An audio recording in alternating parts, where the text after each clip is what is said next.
o fruto maduro da árvore dos desejos do conhecimento védico. Nós estamos lendo o segundo canto dessa obra, capítulo 10, o verso de hoje é o verso 9. O tema é: a fonte última de todos os objetos interdependentes é o sujeito independente completo. Para quem está no Instagram e quiser assistir no YouTube, nosso canal é Centro Hare Krishna de Bhakti Yoga, tá bom? Então, antes de ler o verso em sânscrito, repitam, por favor. Om Namo Bhagavate Vasudevaya. Om Namo Bhagavate Vasudevaya. Om Namo Bhagavate Vasudevaya. Om Namo Bhagavate Vasudevaya. Om Namo Bhagavate Vasudevaya. Om Namo Bhagavate Vasudevaya. Ofereço minhas reverências à pessoa suprema, que é o Deus que habita em tudo e que é Krishna, o filho de Vasudeva.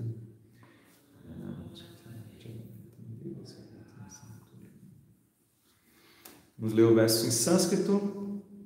Ekame katarabhave yadanopalabhamahe tritayam tatrayo veda satma swashraya shraya.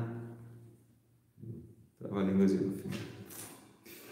Tradução: todas as três fases supracitadas que caracterizam as diferentes entidades vivas são interdependentes.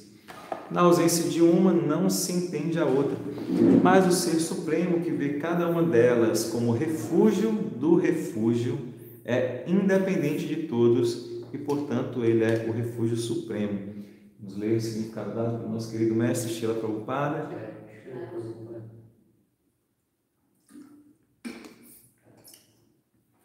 Há inúmeras entidades vivas, uma dependente da outra na relação de controlado e controlador, mas sem o meio da percepção, ninguém pode saber ou compreender quem é o controlado e quem é o controlador. Por exemplo, o Sol controla o nosso poder de visão. Podemos ver o Sol porque o Sol tem o seu corpo e a luz solar só é útil porque temos olhos. Sem nossos olhos, a luz solar é inútil, e sem luz solar, os olhos são inúteis. Assim, eles são interdependentes e nenhum deles é independente.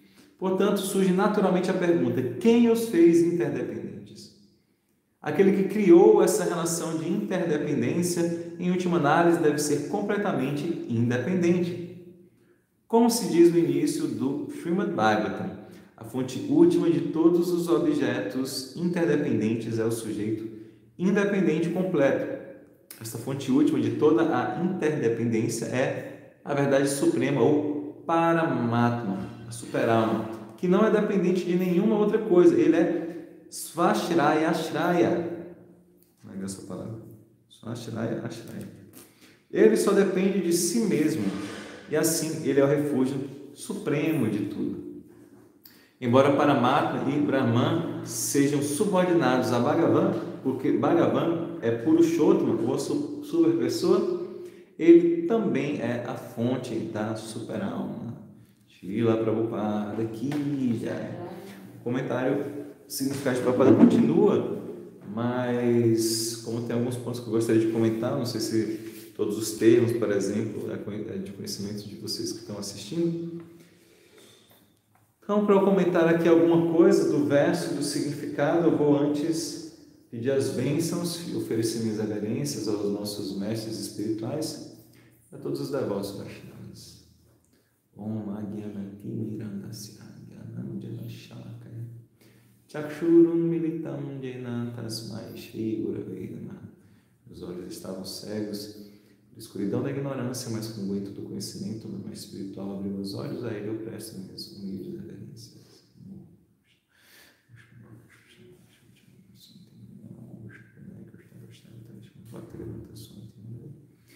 Vancha kalpa tarubhyascha kripa sindhu geva cha patitanam pavanebhyo vaishnavebhyo namo namaha. Ofereço minhas reverências a todos os devotos Vaishnavas, que são como árvores dos desejos, são oceanos de misericórdia, são salvadores das almas caídas. Vamos Mangayate Girinha Kripatamahavadesh Guru Mudina Taranam. Ofereço minhas reverências a meu mestre espiritual, pela sua misericórdia. Um mudo pode falar e um coxo pode atravessar montanhas. Vamos ler o verso. Todas as três fases supracitadas que caracterizam as diferentes entidades vivas são interdependentes. Na ausência de uma, não se entende a outra. Mas o Ser Supremo, que vê cada uma delas como refúgio do refúgio, é independente de todos e, portanto, ele é o refúgio supremo. Hare Krishna. Vou pedir já para quem está no YouTube, por favor, curtam o vídeo enquanto vocês estão aí, porque eu estou vendo que tem mais espectadores do que curtidas. Enquanto vocês curtem o vídeo, eu vou beber um pouco.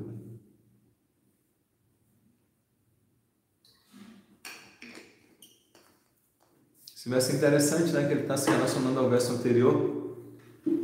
O Prabhupada está mencionando aqui no significado. O verso anterior a gente viu, né, o Adibhautika e a Adidaivika, não é isso? A gente viu que vai ver com bastante detalhe mais para frente nesse mesmo capítulo, essa questão da criação e como está interligado cada sentido que a gente tem com algum semideus. Então, os semideuses são almas empoderadas por Deus, por Krishna, para cuidarem de algum aspecto da natureza material, como, por exemplo, a visão, né, o sol, que está relacionado com a visão, ou, por exemplo, a lua, os ventos, a chuva, as águas, né? Tudo isso tem uma entidade que controla, a gente chama de Deva, ou semideus. E aí cada coisa, cada sentido nosso tem um semideus que controla, né? Tem esse correlacionar. Então, como o Prabhupada deu exemplo aqui bem óbvio, bem claro, assim, do Sol, que é interdependente. A nossa visão depende do Sol e o Sol depende da nossa visão. Talvez fique meio complexo, assim, o Sol depende da nossa visão, como é isso, né? Mas vamos pegar outro sentido, então, o olfato, né? Então, o nosso olfato, as nossas narinas, né, dependem de que existam cheiros e fragrâncias, mas vice-versa também, porque qual é a utilidade de uma fragrância se não tem alguém para sentir o cheiro dessa fragrância, né? Os alimentos, né? Ele tem sabor e a língua saboreia os alimentos, mas se não tivesse língua para saborear os alimentos, por que os alimentos teriam sabor? Então, o som, a gente tem os ouvidos que podem escutar som, mas se o som não tiver ouvido, não tem. Eu lembro que na época do colégio o pessoal falava assim, qual é o som de uma árvore caindo no meio do não sei o que, e fala que não tem som, porque se não tiver ninguém por perto, porque o som é quando a vibração do que acontece, né, vibra lá nos tímpanos e tudo. Então, o som depende do ouvido e o ouvido depende do som, nossa audição depende do som. Então, eles são interdependentes. Mas aí, Prabhupada explica aqui, que é o que o verso está falando, que se eles são interdependentes, tem que ter alguém por trás disso, porque quem que fez eles serem interdependentes, né? Não pode assim, tudo ser interdependente sem ter nada além disso, nada por cima. Então, ele está falando que, obviamente, é Deus, é Krishna. Ele é independente e aí ele cria várias conexões aí que são interdependentes entre si. O Prabhupada cita aqui o primeiro verso do primeiro canto do Bhagavatam, que fala que Krishna é Swarat. Rata é como de rei, né? Assim, de reinar sobre Swa. Swa é de tipo sua, própria, né? Então ele reina sobre si mesmo, ele é independente. Esse Swa é interessante porque também tem aqui, né? Fala Swashraya Ashraya. Ele é Swas próprio Ashraya, refúgio, né? Então ele é seu próprio refúgio. Swashraya Ashraya. E então, sempre que eu cito o primeiro verso do Bhagavatam, ou essa ideia de Deus como sendo independente, lembro logo da introdução do Bhagavatam, que Prabhupada explica que esse conceito que a gente tem da verdade absoluta, o summum bonum, está além do conceito de Deus. A gente já falou isso algumas vezes aqui, porque o conceito de Deus é aquele que cria, aquele que administra, e o restante fica meio nebuloso, né? Ninguém sabe muito dizer. Mas, por exemplo, tem alguns conceitos, algumas ideias, algumas filosofias, né, que entendem que existe Deus, existe, por exemplo, um inimigo, o arqui-inimigo de Deus, que seria, né, o demônio, ou alguma coisa assim, que é tão forte que então, chegaria a ser tão forte quanto Deus, eles estão constantemente guerreando, ou alguma coisa do tipo. Ou o conceito também de que Deus está longe e tem a natureza material, que é algo totalmente separado dele, porque Deus também está longe, nós somos algo totalmente separado dele. E não é assim, porque esse conceito de verdade absoluta significa que não é relativo, né? Se opõe a relativo. Então, algo é relativo ao outro quando tem assim, tem Deus e tem o diabo, tem Deus e tem a natureza, tem Deus e tem as almas, né? Então, de certa forma, isso é verdade, porque a nossa filosofia é Tinka Beda Beda Tato. Então, existe a diferença, mas existe a igualdade. A igualdade porque Deus engloba tudo. Então, Ele é a verdade absoluta porque não existe nada fora dele, nada está fora de Krishna. Por isso Ele é totalmente independente. Mas, claro que, apesar de que nós somos parte dele, nós somos diferentes, nós temos nossa independência. Por mais que a natureza material seja parte de Krishna, também é uma das energias de Krishna, né? Energia inferior, ela é energia separada, né? Nina Prakriti, Krishna fala isso no capítulo 7, se não me engano, da Bhagavad Gita. Então, só Krishna é totalmente independente, porque todas as outras coisas são relativas, ele é o único que é absoluto, a verdade absoluta. Nada existe fora dele. Ele que cria todas as regras, ele é independente dessas regras, né?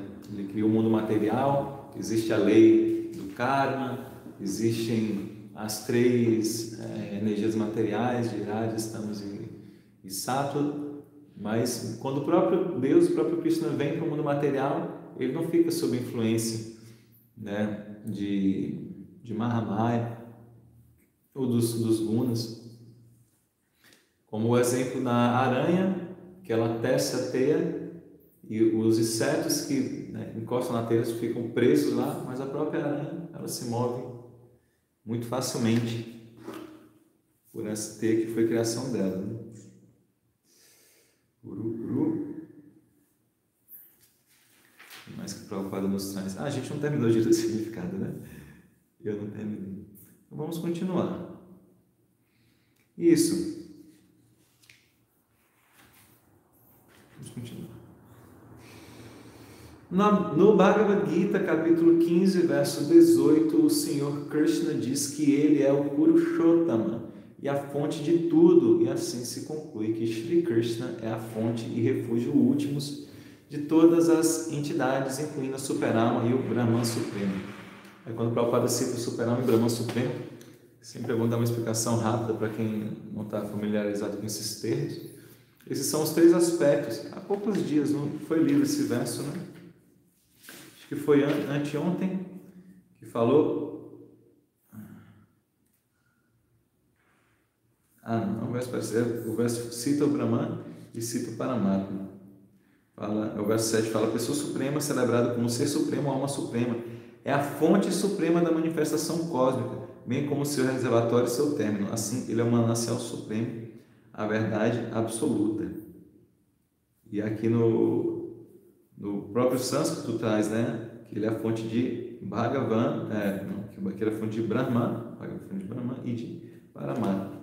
Então são os três aspectos de Deus, que é Brahman, a energia espiritual que permeia tudo, Paramatma, que é a superalma, Deus no coração de cada entidade viva, Deus em cada átomo, e Bhagavan, que é Deus na sua independência, sendo fonte tanto de Brahman quanto de Paramatma.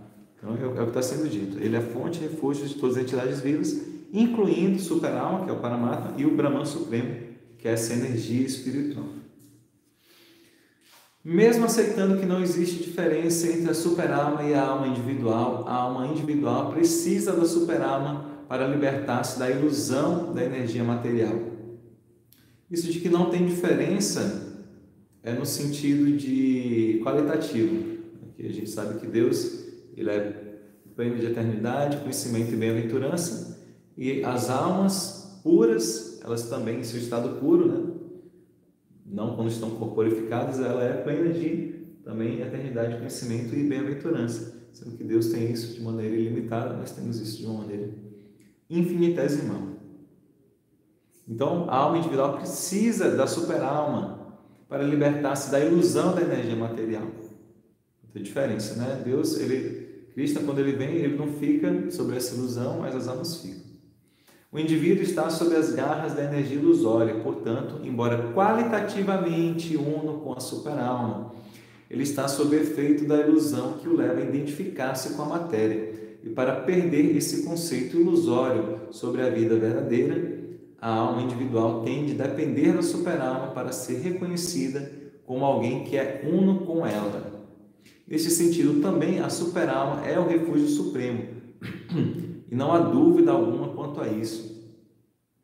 Falando muito, né, sobre se refugiar em Deus, se refugiar na super-alma. Lembrando aqui que é a última instrução de Krishna na Bhagavad Gita para Arjuna, né, que se refugie nele. Mamekam Sharanam. Então, Ashraya e Sharanam tem essa relação, né, do abrigo no qual você toma refúgio. Sharanam. Ashraya é abrigo, Sharanam é se refugiar. A entidade viva individual, a diva, é sempre dependente da super-alma, Paramatma, porque a alma individual esquece a sua identidade espiritual, ao passo que a super-alma, Paramatma, não esquece sua posição transcendental. Então a alma está aqui esquecida e mudando de corpos constantemente, e a super-alma está sempre acompanhando essa alma, essa entidade viva, sendo que a entidade viva, ela, quando está corporificada, ela se esquece. Né? A gente esquece do corpo anterior, geralmente, quantos corpos a gente já teve, inumeráveis, incontáveis, e a super-alma está acompanhando todos, vendo tudo, acompanhando, né? Testemunhando e permitindo. E ela não esquece. E embora ela não esqueça, né, todas as bobagens que a gente faz em inúmeras vidas, né, vidas após vidas, não se voltando para Deus, ele ainda está ali como nosso maior amigo, do nosso lado, aguardando a gente fazer essa escolha, usar o nosso livre-arbítrio para decidir intercambiar um relacionamento amoroso com Deus. Deus é muito, muito misericordioso. O Bhagavad Gita menciona especificamente essas diferentes posições da Divatma e do Paramatma. No 4º capítulo, a Arjuna, a alma diva, representa a pessoa que se esqueceu de seus incontáveis nascimentos anteriores, mas o Senhor, a super-alma, não se esqueceu. O Senhor lembra-se até mesmo da época em que ensinou o Bhagavad Gita ao Deus do Sol, há alguns milhões de anos. O Senhor pode lembrar-se destes milhões e bilhões de anos, como o Bhagavad Gita, capítulo 7, verso 26, afirma com as seguintes palavras: Vedaham samatitani vartamanani charjuna bhavishani chabhutani mantuveda nakaschana. O Senhor, em seu eterno e bem-aventurado corpo, que é pleno de conhecimento, sabe perfeitamente tudo o que aconteceu no passado, aquilo que está acontecendo no presente, também o que acontecerá no futuro. Porém, apesar de ele ser o refúgio do Paramatma e do Brahman, as pessoas com pobre fundo de conhecimento são incapazes de compreendê-lo como ele é. O Prabhupada já falou 2 pontos interessantes, né? Quando a gente esquece as nossas vidas passadas, a gente teve inúmeros, bilhões e milhões de anos, a gente já existia, a alma eterna, a gente não faz a menor ideia qual o corpo que a gente tinha, o corpo material que a gente tinha há bilhões de anos. Eu acho que vocês não fazem a menor ideia, eu pelo menos não faço. Mas a gente existia. E por que a gente não lembra? Porque o nosso corpo está mudando. Mas Krishna, ele vem inúmeras vezes, infinitas vezes. É dito que as vindas de Krishna, tem alguns avatares que são descritos nas escrituras, mas é dito que são assim, inumeráveis como as ondas no oceano. Não tem como você contar as ondas no oceano. E ele lembra de todas as vindas dele, porque quando ele vem, ele não vem com um corpo material, ele vem no seu próprio corpo espiritual, transcendental. Então não tem diferença entre o corpo de Krishna e o próprio Krishna, né? Não existe. Teve algum verso que a gente estava lendo isso, né? Que falava assim, o interior de algumas pessoas que interpretam assim, que quando Krishna fala, renda-se a mim, né? Os personalistas interpretam que é você se render ao não nascido que está dentro de Krishna. Mas aí Prabhupada fala, mas não faz diferença, dentro de Krishna e fora de Krishna, não tem diferença. Para a gente tem. O meu aspecto externo é esse corpo material. O meu aspecto interno é quem eu sou, a alma. Isso aí tem diferença. Mas Krishna não tem assim, ele tem um aspecto externo que é uma coisa e a alma dele é outra. Não. Então, esse é um ponto que o Prabhupada fala aqui que é interessante. E outro ponto que ele fala também é que realmente é difícil, é muito difícil. É muito raro alguém ter essa compreensão de Krishna como Bhagavan, que é a compreensão que o devoto tem. E geralmente é mais fácil as pessoas compreenderem esse Deus, assim, esse aspecto impessoal de Deus, como uma energia, como uma luz, ou compreender assim, não, Deus, eu sinto, né, que Deus fala comigo, assim, uma voz que vem de dentro, esse aspecto paramáquico. Mas as pessoas aceitarem que Deus tem essa independência que a gente está falando, que Deus é uma pessoa, como falou aqui, Purushottama, uma pessoa suprema, transcendental, que tem as suas atividades, que tem uma personalidade, gostos e desgostos, é muito difícil de se compreender Deus assim, e aí as pessoas têm uma compreensão incompleta de Deus. Krishna fala que somente os devotos, somente os devotos têm um conhecimento completo de Deus, nesse sentido assim, de quem Deus é de verdade, como Bhagavan, que compreende essa relação com Ele e toma uma atitude prática em relação a Deus, procurando ser um servo amoroso de Deus. Assim como a mãe é uma serva amorosa do seu filho. A palavra serva às vezes pode ter uma conotação negativa, mas não é esse o sentido.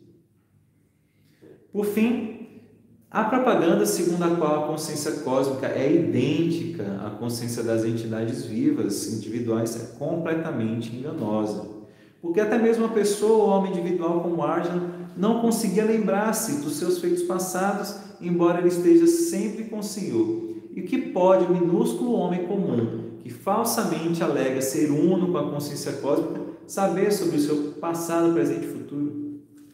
Srila Prabhupada aqui.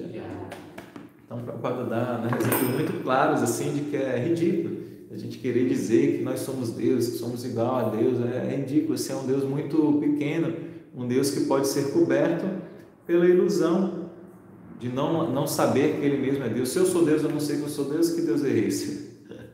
Que Deus sou eu? Não faz sentido. Então, a ilusão seria algo maior do que Deus, porque a ilusão seria capaz de encobrir Deus, né? Se eu sou Deus e a ilusão está me cobrindo, a ilusão é maior do que Deus. Por isso que Prabhupada, e os nossos acharyas chamam os impersonalistas de Mayavadis, porque eles acham que Maya, essa energia de Maya, pode encobrir Deus, e que Krishna, quando vem, ele vem encoberto, né? Então, é uma filosofia para quem tem um pobre fundo de conhecimento, quem infelizmente não compreendeu completamente aí a verdade sobre Krishna e sobre as almas individuais. Alguém está confundindo as tátuas. Infelizmente, essa pessoa não pode ser um mestre espiritual fidedigno, porque no capítulo 4, no verso 34, Krishna fala que Arjuna pode aprender esse conhecimento de um mestre espiritual que seja um tattva darshana. Ele tem a visão dos tátuas. Tátuas significa verdade, mas também significa categoria. Então, existe uma categoria de Deus, existe uma categoria natureza material, existe a categoria alma. Se você confunde essas categorias, você não está compreendendo direito essa categoria. Você acha que Deus é a natureza material, Deus é o só, e é somente isso, você está confundindo as categorias. Se você acha que a entidade viva é a natureza material, é só o corpo material, você também está confundindo as categorias, você não está tendo um conhecimento correto. Você confunde Deus com as almas, você acha, as almas e Deus são iguais, você também está confundindo as categorias. Então, você não tem esse conhecimento perfeito e você não é uma pessoa que tem esse entendimento, não pode ser considerado um mestre espiritual fidedigno. Ok? Se alguém tiver algum comentário, alguma pergunta, vou pedir ao pessoal que está no YouTube para curtir, por favor, porque tem mais espectadores do que curtidas. Bom dia, Suzy, Gisele, Ana Batista, Camaduque, Reverências, Jai Maurino e Jai Guru, Hare Krishna. Oba, Vishnu Preto, algum aviso, alguma pergunta? Chaitanya, lá vai eu com Jesus? Jesus. Grande mestre. Ele entendia a diferença. Exatamente, isso que eu ia dizer. Ele entendia a diferença. É engraçado porque, por mais que ele entendesse a diferença, algumas pessoas não compreendem o que Jesus falava. Porque tem algumas linhas que consideram que Jesus é Deus. Engraçado isso, né? E ontem, né, a gente não bate-papo lá, né? No canto, meu Deus, aí também é o outro extremo, né? Não, ele é só um cara normal, totalmente normal, bem normalzinho, né, Jesus? Bem normalzinho, qualquer um faz o que ele faria, né? Acho que não, hein?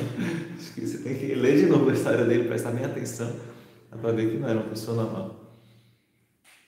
Mas outros vão para o outro lado e falam assim, que Jesus era Deus, aí também não, né? Também não. Porque ele mesmo não falou. Repetidas vezes a gente repete isso, falando aqui. Jesus falava, ele nunca falou eu sou Deus, ele nunca falou eu sou o Pai, ele fala eu e o Pai somos um. Essa frase é muito boa para a gente entender essa Satyabeda Vedatata, que a alma e Deus é igual e diferente ao mesmo tempo.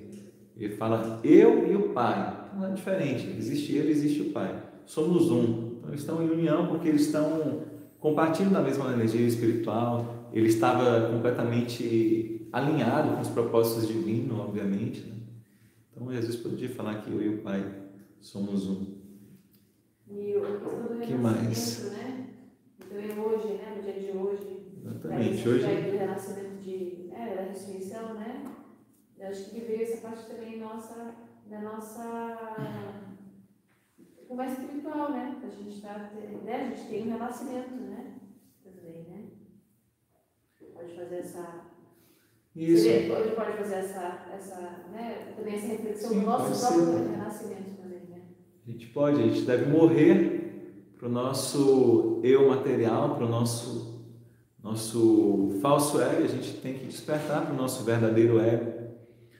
Assim como quando a gente é iniciado, a iniciação nas escrituras, né? Alguém que tem a segunda iniciação sobre tudo, conhecido como Dvija, que significa 2 vezes nascido. Então, essa iniciação espiritual em que você se compromete a seguir uma vida espiritual, é considerado o segundo nascimento, é considerado o verdadeiro nascimento, como a gente sempre fala aqui também. O pássaro também chama-se Dvija, em sânscrito, porque o pássaro ele nasce como um ovo, é um nascimento que não tem muito valor, depois ele sai do ovo, é um nascimento que tem valor. Então o segundo nascimento seria mais ou menos assim, o verdadeiro nascimento, enquanto a gente nasce como ser humano e vive uma vida qualquer, assim, fazendo qualquer coisa, comendo, dormindo, se acasalando, se defendendo, vivendo como animais, como o Pai das Escrituras fala, não é assim, não é um nascimento muito glorioso, né?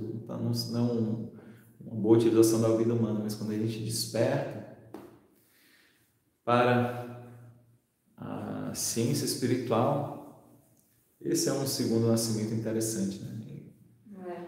Sobretudo, é um caminho, né? A gente começa a despertar, e é importante a gente ter esse mestre espiritual, né? Vários de vocês aqui não têm ainda, né? Ou de certa forma tem, porque vocês estão ouvindo Prabhupada, então de certa forma vocês já aceitaram Prabhupada como mestre espiritual fidedigno, e esse realmente é um primeiro momento. Mas é interessante depois a gente procurar um mestre espiritual que esteja vivo, que possa nos instruir, possa nos guiar nesse caminho espiritual, porque não é fácil trilhar o caminho espiritual sozinho assim. E não é o que Krishna fala também, né? Ele fala, procure o mais espiritual, se aproxime dele, faça perguntas. A gente tem dúvidas, a gente tem que tirar nossas dúvidas. Procure servir esse mais espiritual, ajude-o na sua missão. A gente se purifica bastante, aprende bastante também servindo. Então, tudo isso faz parte. Nesse dia a gente pode meditar nisso. Né? Esse renascimento, se voltando para a vida espiritual, se inspirando no exemplo do grande mestre, grande devoto de Jesus. Ok? Então, pessoal aqui do YouTube, talvez eu veja vocês mais tarde. Espero que vocês acompanhem aí o nosso Bhakti Fest hoje. Um ótimo dia a todos. Shila Prabhupada aqui. Mas, vamos continuar, né?